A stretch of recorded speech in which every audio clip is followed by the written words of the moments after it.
Project management is the art of getting things done on time and within budget. Whether you're building a house or launching a business, here is how it works. At its heart, project management is about execution.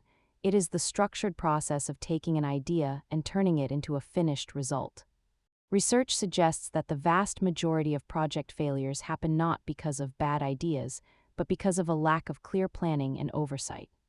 Every project relies on four pillars: managing the scope, the timeline, the budget, and the specific resources needed to reach the finish line.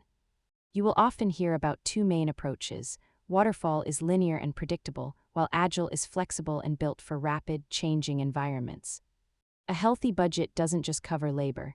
It allocates enough for planning, quality control, and a buffer for unexpected costs. Remember that a project is only as good as its plan. Keeping these principles in mind helps you stay organized and efficient. Mastering these basics will save you time and money. If you found this helpful, subscribe for more money basics and follow us for the next breakdown.